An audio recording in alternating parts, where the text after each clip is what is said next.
The Porsche 911 has been a masterclass in automotive engineering and overcoming obstacles for more than half a century. This is the 2018 911 Carrera T, the latest addition to the ever-expanding lineup of 991 generation 911s. And let me tell you that in no uncertain terms, it may very well be one of the best to drive of the lot. Lend me your ears for a few minutes. I swear I was going to complain about something in this video on the 911 Carrera T, but I've given up because the more I stare at it, the more I'm thinking this jet black works so well. It hugs this car's sensual curves like it's nobody's business. This car should be a Carrera R for R-rated. Oy, oy, oy. I mean, when the guard's red is no extra charge, and then there's Miami blue and lava orange, which is one of the two colors I would get because, anyhow, enough gushing. But you know me, I'm nowhere near done gushing. So your base Carrera T starts at $116,500, which is about 12 grand more than the base Carrera. So what do you get for that extra cash? Well, you get Porsche Adaptive Suspension Management, which lowers the car by 10 millimeters. While I'm here, this is one of the options on my car. Carrera Sport Wheels, you are beautiful. What? Oh yeah, okay. You also get Porsche Torque Vectoring. You get the Sport Exhaust, so that explains the extra money. My car, as you probably have guessed, considerably more expensive at just shy of $136,000. Yes, the spoiler's up on this one because I'm a douche and I like it that way. So this car, yes, has the dynamic LED headlights as an option. The wheels that I just showed you has rear active steer. Okay, I will gush on that in a few minutes. And then a few elements on the inside which explain the price. So let's go right to it. This, my friends, these, my friends, this is a big part of the extra cost and well worth the money. Fixed back, carbon fiber, super sport, sexy seats. Oh, and well, if you want to carry more than one passenger, too bad. Less is more in the Carrera T. One of the other options is the Bose audio. It'll focus, there you go. Also these silver belts. Okay, I gotta go inside because it's just really warm out here. Okay, so getting in and out of those fixed back seats requires a little bit of work, especially when your key is in your other pocket. Other pocket. The privilege and the honor that that is. Yes. Okay, so another one of the features, Alcantara steering wheel and shift knob. Oh yes, can you see that? Yes. All 7 gorgeous gears. Okay, so these gauges, I mean, that's it. Nothing else to say. This one, you have all kinds of different meters and displays. Yep, that's it. No phone, Bluetooth, boost temperature. Here is your drive mode selector. It's a normal, and yes, you get Sport, Sport Plus, and Individual. Normally, I'd set up Individual, but for a reason, I am not doing it. And I will tell you a little bit later, so normal it is. This screen is just about perfect. If it'll focus, camera, you can do it. There you go. So it's touch sensitive, and you also have your menus here. It's pretty great, works beautifully, very straightforward. HVAC, and then your important buttons down here. The spoiler's up, Sport Exhaust is on. There's your adaptive dampers and the danger button. And then, let's talk about storage. Okay, so you have door bins-ish. I gotta show you. Well, you know about these cup holders. They've been around for so long. In other words, Porsche's telling you don't drink anything and drive. Door bin's very small. This is for toll change. This is useless. But then there's the back, where the back seat would be, and so that's your storage. That's the boring stuff. Imagine that. Oh, these pull straps instead of handles. I may convert all my cars to that. I'm not sure. Oh, you want to see the front? Oh, how about the hood? Okay, we'll do that quickly. Okay, like I said, getting in and out. A little bit of an activity. Well worth it. This is the hood. That's all you get to see. No questions asked. And the front. You've seen these before too. A couple bags. That's it, that's all. So, yeah. You know what time it is? I can't wait anymore. Let's go. I think we can all agree that Porsche makes some of the greatest driving sports cars in the world.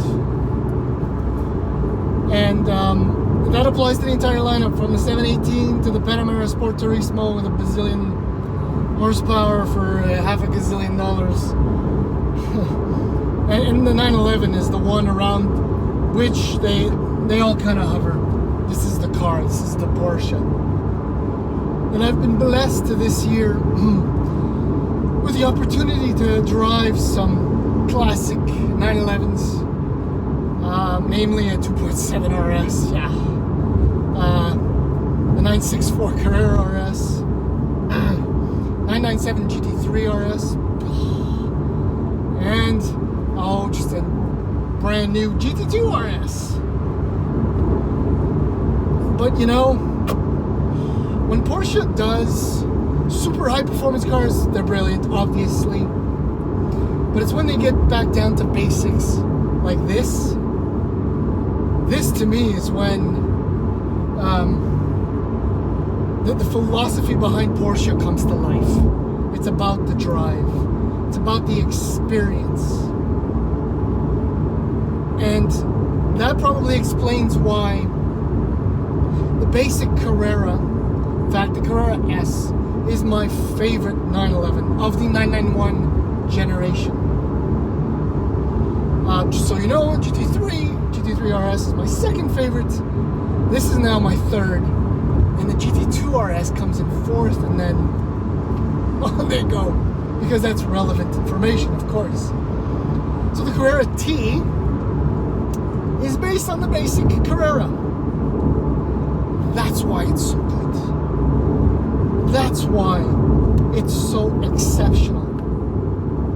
370 horsepower at 6,500 RPM. Same flat six, twin turbo, 3 liter as the Carrera. 331 pound-feet of torque. 1,700 RPM to 5,000. So that's, you know, standard brake-free power delivery. With the differences in the car, the PASM, which is standard, Porsche Active Suspension Management. I'll get back to it. Standard lowers the car, as I said. This is a T, right? So it's a throwback to 50 years ago, the 67 911T, essentially built for touring, for driving. And I think the 991 is the right car for that, because it's far more refined than the 997, which is probably a reason why I like the 997 a little bit better than the 991, because I have to work harder. But the T, let's just get back to the T. It's less is truly more in this case, right? Because the 991 has a wider front track. It's a better driver's car, I think. And one element in this car, which is an option, which should be selected by all those purchasing a new 911, is the rear active steer. $2,400, just do it. You're gonna spend well over 100K anyway. Just get it. You will thank me.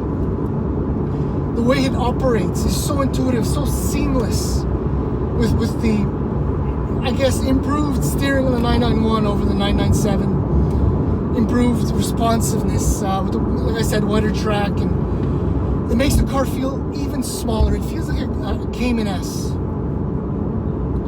So it's less of an effort to drive quickly. And then that's part of the experience. I think I'm getting overly excited because my nose is itchy. So this car is quick, right? And my tester has 7-speed manual transmission. And I swear to you, it is a reference. It is the manual gearbox by which all others are to be measured. There might be one similar transmission, obviously the 6-speed and the 718s, but outside of Porsche, maybe a BMW M2. Yeah. It is so good. The shifter is so beautiful. Throttle response is so great that you will needlessly, pointlessly, continuously shift, even if you don't need to. Two issues, however.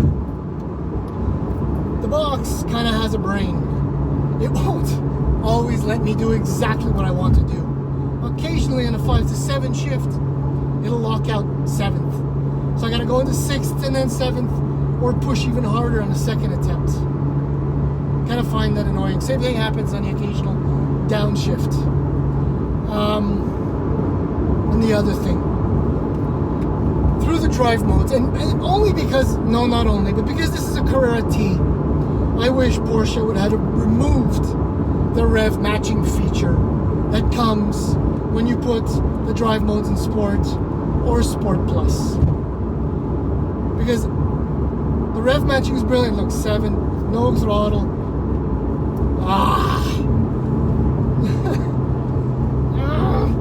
It annoys me because I've earned it. I've been practicing for decades, and I think I'm pretty good at it. This is a Carrera T about driving. I don't want another brain doing some work for me. That's why I gotta go into normal all the time. And the other related issue is that sport exhaust is on. Always. Has to be. Must be. But when I put it in sport, it becomes crackly and poppy and all of that, which is fantastic. It's just Rev Match. But in normal, it won't do it. See, now the 5.7 happened, no problem. But VASM, when left to normal, the ride is so perfect. Absolutely perfect. And I'm talking about on the highway at speed slightly above the legal limits, or in the city, around the house. It's comfortable. The dampers just do a brilliant job of eliminating all the nastiness. And, well, you can turn them on, if you will, manually, and the ride just becomes, in these conditions, not very pleasant. But it is a necessary feature on this car, and I wish I could track it. Off you go. This car, the hype surrounding this car is real. This is a true driving gem, a brilliant automobile that you'll never want to leave alone. That's so perfectly balanced, so in tune with me, with what I want to do, the performance I expect.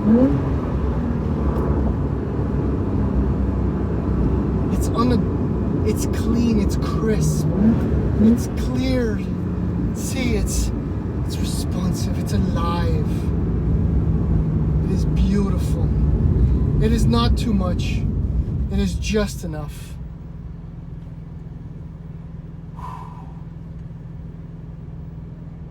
I got chills right now, and it's not because of the AC. What a brilliant, brilliant automobile. Oh, to own a 911.